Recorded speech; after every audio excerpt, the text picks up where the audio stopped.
Sponsored by Forten.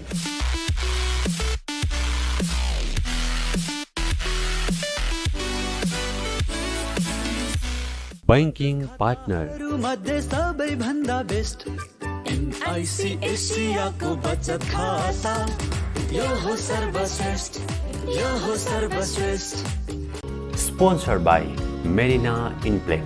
Designing your dreams since 1983.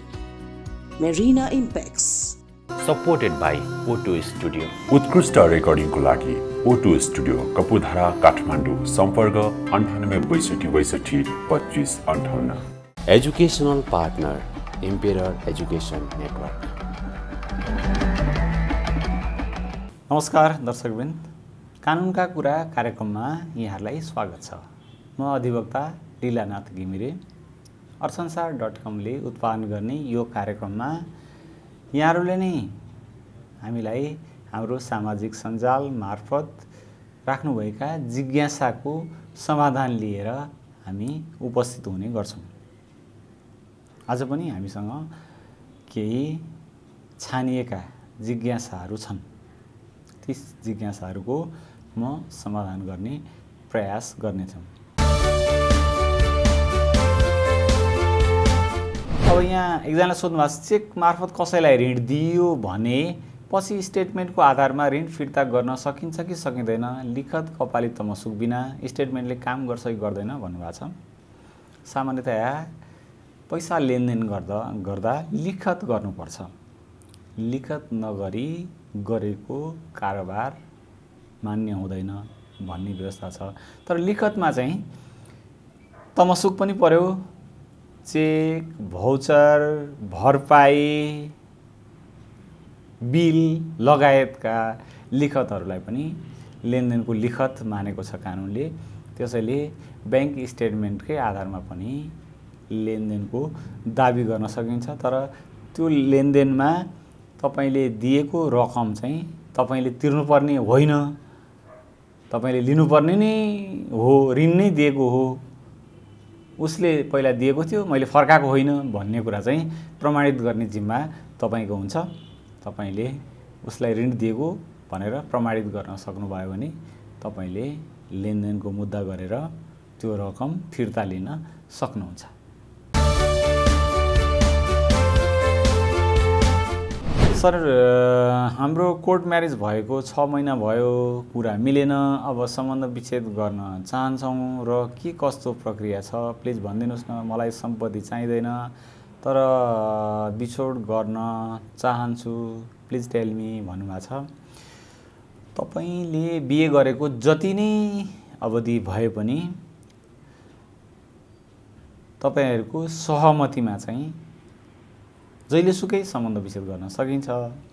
तर तपाईहरु बीचमा सहमति छैन भने चाहिँ तपाईले सम्बन्ध विच्छेद गर्न केही कानुनले तोकेका आधारहरू पूरा गरेको हुनुपर्छ। जस्तो अब यहाँ तपाई महिला नै हुनुहुन्छ भन्ने जस्तो बुझिन्छ, नाम उल्लेख नभए पनि मलाई सम्पत्ति चाहिँदैन भन्नुको अर्थ चाहिँ तपाई महिला हुनुहुन्छ, अंशको दाबी नगर्ने भन्न खोज्नु भएको होला। अब महिलाले सम्बन्ध विच्छेद गर्नको लागि चाहिँ केही आधारहरू छन्। जस्तो श्रीमान चाहिँ 3 वर्षभन्दा बढी अवधि बिना जानकारी, तपाईको जानकारी बिना छुट्टै बसेको अवस्था, तपाईलाई श्रीमानले खाना लाउन नदिई घरबाट निकाला गरेको अवस्था, अङ्गभङ्ग हुने गरी कुटपिट गरेको वा त्यस्तै गर्ने जाल प्रपञ्च रचेको वा शारीरिक मानसिक कष्ट हुने काम गरेको अवस्था, परस्त्रीसँग यौन सम्पर्क राखेको ठहरेको अवस्था, वैवाहिक बलात्कारको अवस्था अर्थात् तपाईसँग चाहिँ सहमति बिना यौन सम्पर्क राखेको ठहरेको अवस्था र परस्त्रीलाई भित्र्याएको, श्रीमतीको रूपमा भित्र्याएको अर्थात् तपाईलाई सौता हालेको अवस्था हो भनेदेखि चाहिँ तपाईले सम्बन्ध विच्छेदको निवेदन गर्न सक्नुहुन्छ। तर कुरा मिलेन भनेकै आधारमा तपाईले एकतर्फी रूपमा चाहिँ सम्बन्ध विच्छेद गर्न सक्नुहुन्न। अब कुरा दुवैको मिलेन र दुवैले सहमतिमा छुट्यौं भन्नुहुन्छ भने चाहिँ फेरि सहमतिमा जहिलेसुकै तपाईहरु छुटिन सक्नुहुन्छ। अदालतमा गएर एकजनाले निवेदन दिने, अर्को दिन अर्को पक्षले त्यो निवेदन अनुसार चाहिँ अदालतले काटेको म्याद बुझ्ने, प्रतिउत्तर लगाउने, त्यसपछाडि मिलापत्रको संयुक्त निवेदन दिने र एउटा मिलापत्रको कागज तयार गरेर त्यसमा सही छाप गरेपछि जिल्ला न्यायाधीशले त्यसलाई प्रमाणित गरिदिनुहुन्छ। त्यसपछाडि तपाईहरु छुटिन सक्नुहुन्छ। अर्को प्रश्न छ, श्रीमान श्रीमती कति वर्ष सँगै नबसेमा डिभोर्स गर्नु पर्दैन सर भनेर सोध्नु भएको छ। त्यस्तो व्यवस्था कानुनमा छैन। जति नै वर्ष छुट्टै बसे पनि आफै सम्बन्ध विच्छेद हुँदैन। अटोमेटिक भन्ने हुन्छ नि, यति वर्ष छुट्टै बसेपछि अब सम्बन्ध विच्छेद गरिरहनु पर्दैन भन्ने हुँदैन। अब एउटा स्वतः सम्बन्ध विच्छेद हुने अवस्था चाहिँ के छ भनेदेखि महिलाले दोस्रो बिहे गरेको अवस्था हुँदाखेरि चाहिँ पहिलो श्रीमानसँग स्वतः सम्बन्ध विच्छेद हुन्छ। तर दुवैले बिहे नगरी बसेको अवस्था छ भने चाहिँ स्वतः सम्बन्ध विच्छेद हुँदैन। त्यो अवस्थामा 3 वर्षभन्दा बढी अवधि बिना जानकारी, एकअर्कालाई जानकारी बिना दुवै छुट्टै बसेको अवस्थामा चाहिँ सम्बन्ध विच्छेद गर्ने आधार तयार हुन्छ र सम्बन्ध विच्छेदको लागि अदालतमा निवेदन दिनुपर्छ। अदालतले प्रमाण बुझेर 3 वर्षभन्दा बढी अवधि अर्को पक्ष चाहिँ बिना जानकारी छुट्टै बसेको रहेछ भनेदेखि अर्को पक्षको सहमति बिना पनि अदालतले सम्बन्ध विच्छेद गरिदिन्छ। अब अर्को प्रश्न छ, यो पनि सम्बन्ध विच्छेदसँगै सम्बन्धित छ। धेरै प्रश्नहरू चाहिँ सम्बन्ध विच्छेदसँग जोडिएर आएका छन्। यो डिभोर्स भएपछि फेरि सोही व्यक्तिसँग बिहा दर्ता गर्न मिल्छ सर भन्नुभएको छ। यो धेरैको जिज्ञासा हो, मलाई धेरैले सोध्नु भएको छ। सामान्यतया विवाह योग्य व्यक्तिले अर्को विवाह गर्न सक्छन्। त्यो चाहिँ विवाह योग्य हुनुपर्छ। विवाह योग्य व्यक्तिले विवाह योग्य व्यक्तिसँग मात्रै विवाह गर्न सक्छन्। अब सम्बन्ध विच्छेद भएपछि दुवै विवाह योग्य हुन्छन्, अर्थात् दुवैको चाहिँ वैवाहिक अवस्था रहँदैन। एकल भइसकेको अवस्थामा अर्को विवाह गर्न कानुनले छुट दिएको छ। अब एक्लै बसेको अवस्थामा सम्बन्ध विच्छेद गर्न छुट भएको अवस्थामा अब केटाले केटी खोज्दै जाँदा, केटीले केटा खोज्दै जाँदा त्यही पूर्व पत्नी अथवा पूर्व पतिलाई भेटियो भनेदेखि विवाह गर्न नपाउने प्रश्नै हुँदैन। किनभने कानुनले पूर्व पति वा पूर्व पत्नीसँग चाहिँ विवाह गर्न नमिल्ने भनेर तोकेको छैन।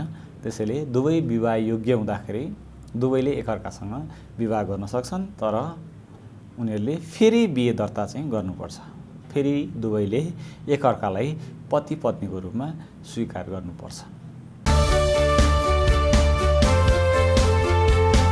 अर्को प्रश्न, सर एउटा बेबी भइसकेपछि अनि उमेर केटीको 19 अनि केटाको उमेर 22 भइसकेको छ अनि कोर्ट म्यारेज गर्न मिल्छ? प्लिज रिप्लाई भन्नुभएको छ।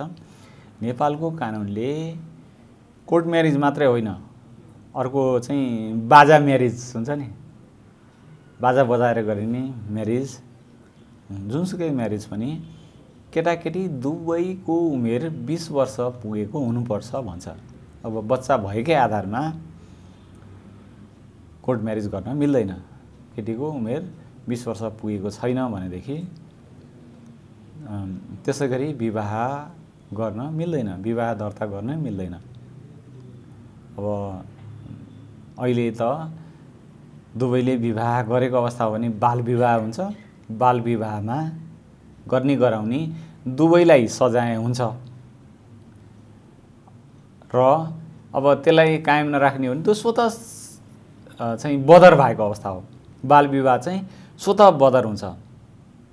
अब 20 वर्ष उमेर पुरा भएपछि एकअर्काले फेरि विवाह गर्न चाहेमा विवाह गर्न सक्छन्। तर दुवैको विवाह हुनु अघि नै जन्मेको बच्चा छ भने उसले जन्मेपछि पाउने कुनै कानुनी अधिकारमा पनि उनीहरूको बाबुआमाको विवाह नभएकै आधारमा चाहिँ उसको कानुनी अधिकारमा केही असर गर्दैन। तिनै हुन्छन् बाबुआमा र उसले चाहिँ तिनै बाबुआमाबाट प्राप्त गर्ने सम्पूर्ण अधिकार प्राप्त गर्छ। जस्तो नागरिकता प्राप्त गर्ने अधिकार हैन, सम्पत्ति प्राप्त गर्ने अधिकार चाहिँ उसले तिनै बाबुआमाबाट प्राप्त गर्छ। तर 19 वर्षकै उमेरमा चाहिँ बच्चा भयो भन्दैमा त्यो विवाह दर्ता गर्न मिल्दैन।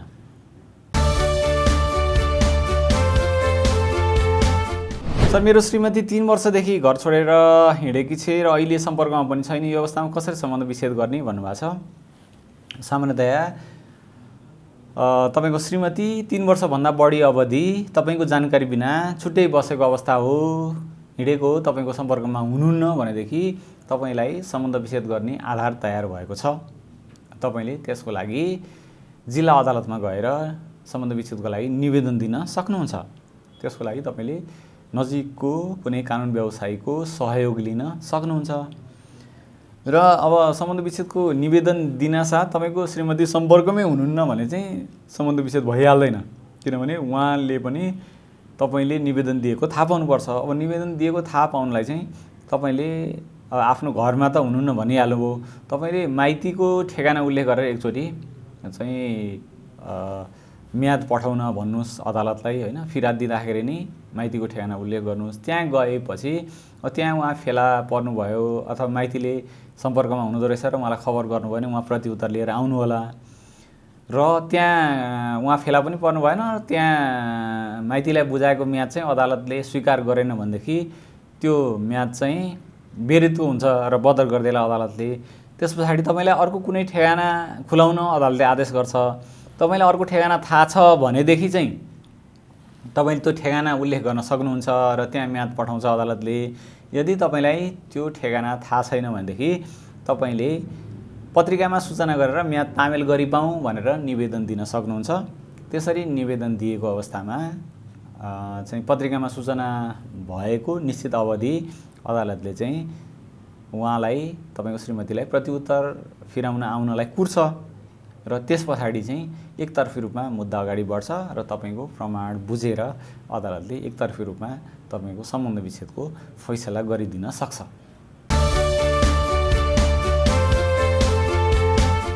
बुवाको अंश अहिले बुवा आमाले दिन्न भन्यो भने के हुन्छ सर? दिन्न भन्नुभयो भने लिन मिल्छ कि नाइ जानकारी दिनु न भन्नुभएको छ। अब बुवाले छोराछोरीलाई अंश दिन्न भन्ने व्यवस्था चाहिँ कानुनमा छैन। त्यस्तो भन्न पाउने व्यवस्था भएको भए कति जाति हुन्थ्यो होला हैन, छोराछोरीले आफै आफ्नो पौरख गरेर खाने अवस्था हुन्थ्यो होला। तर अहिले कानुनमा त्यस्तो व्यवस्था छैन। बुवा आमाले अंश दिन्न भनेको अवस्थामा चाहिँ अदालतमा अंश चलनको फिर्याद गर्न सकिन्छ र अदालतले प्रमाण बुझेर अंशियारहरूलाई चाहिँ अंश दिलाइदिन्छ। अब आमा बुवा, श्रीमान श्रीमती, छोराछोरी सबै समान अंशियार हुन्छन्। तीमध्ये कसैले आफ्नो अंशियारसँग अंश मुद्दा गरेर आफ्नो भाग चाहिँ लिन सक्छन्, अदालतले दिलाइदिन्छ। किता कार्ड कहिलेसम्म खुल्छ होला? नयाँ भिडियो बनाउनुहोस् न प्लिज भन्नुभएछ। अब यो किता कार्ड चाहिँ सामान्यतया भर्खरै आएको नियमावलीले रोकेको अवस्था हो। त्यसमा चाहिँ जग्गाको वर्गीकरण भएपछि मात्रै किता कार्ड खुलाउने भनिएको थियो। अब त्यो जग्गाको वर्गीकरण गर्ने व्यवस्था चाहिँ सम्बन्धित गाउँपालिका, नगरपालिका, महानगरपालिका, उपमहानगरपालिका यिनीहरूलाई नै दिएको छ। तिनीहरूको चाहिँ त्यो कार्यपालिकाको बैठकले जग्गाको वर्गीकरण गर्नुपर्छ र त्यो तपाईको सम्बन्धित गाउँपालिका वा नगरपालिकामै तपाईले सम्पर्क गर्न सक्नुहुन्छ। उनीहरूले जग्गाको वर्गीकरण गरेर पठाइसकेपछि मालपोत कार्यालयले किता काट गरिदिन सक्छ। त्यो नउन्जेलसम्म चाहिँ रोकिएको हो। अब त्यो ठाउँ अनुसारको फरक हुन्छ। कहाँको नगरपालिकाले कहिले गर्छ भन्ने कुरा, कहाँको गाउँपालिकाले कहिले गर्छ भन्ने कुरा चाहिँ सम्बन्धित गाउँपालिका वा नगरपालिकामै बुझ्नुपर्ने हुन्छ। सर मेरो श्रीमती अर्कैसँग बिहे गरी गएको 3-4 वर्ष भइसक्यो। मैले विवाह दर्ता खारेज गर्न जिल्लामा निवेदन दिनुपर्छ भन्ने सुझाव पाएको छु, तर त्यहाँ गएर मैले निजी वकिल मार्फत निवेदन दर्ता गराउनुपर्छ कि सरकारी वकिल मार्फत, त्यो बारेमा बताइदिनु भए आभारी हुने थिएँ भन्नुभएको छ। अब यसमा चाहिँ तपाईले विवाह दर्ता खारेजी भन्दा पनि सम्बन्ध विच्छेदको लागि सम्बन्धित अदालतमा निवेदन दिनुपर्छ। अब 3-4 वर्ष भइसक्यो श्रीमती अर्कैसँग गएको अवस्था हो भनेदेखि चाहिँ तपाईको स्वत सम्बन्ध विच्छेद भएको अवस्था हो।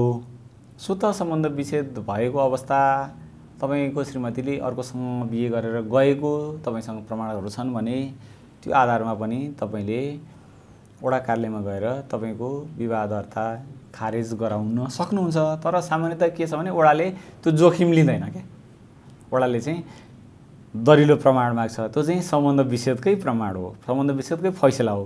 अब सम्बन्ध विच्छेदको फैसला चाहिँ अदालतले मात्रै गर्छ। अब त्यो गर्नको लागि चाहिँ तपाईले तपाईको श्रीमती अर्कोसँग बिहे गरेर गएको हो भन्ने प्रमाणसहित अदालतमा सम्बन्ध विच्छेदको लागि निवेदन गर्न सक्नुहुन्छ। त्यसको लागि तपाईले प्राइभेट वकिल नै हायर गर्नुपर्छ। सरकारी वकिलले चाहिँ तपाईको निजी मामलाहरू हेर्दैनन्, किनभने समाजलाई असर गर्ने अपराधहरू र सरकारी टाइपका चाहिँ सरकारको सम्पत्तिहरूको देवानी प्रकृतिका मुद्दाहरू मात्रै सरकारी वकिलले हेर्छ।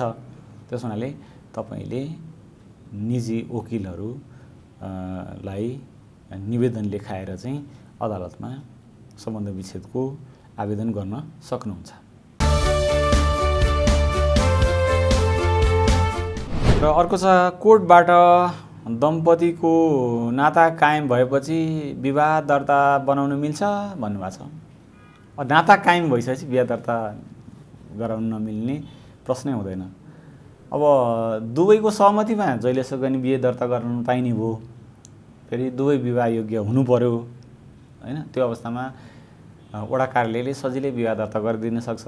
अब त्यो भएन भनेदेखि र एकले अर्कालाई पति वा पत्नी नस्वीकारेको अवस्थामा अर्को पक्षले चाहिँ हामी पति पत्नी हौँ विवाह दर्ता गरिदिनु पर्यो भनेकै आधारमा चाहिँ वडाले विवाह दर्ता गरिदैन।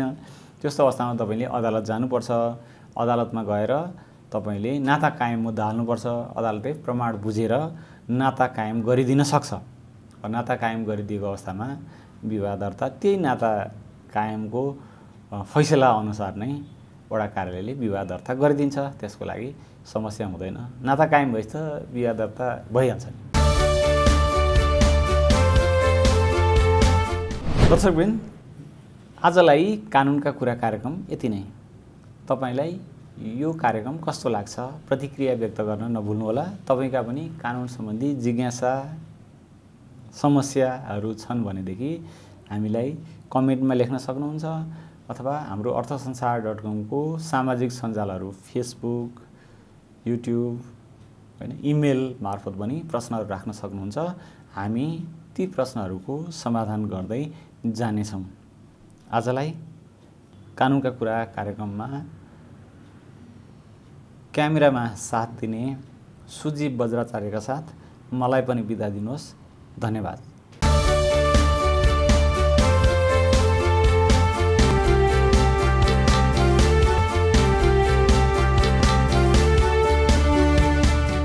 Sponsored by Forten.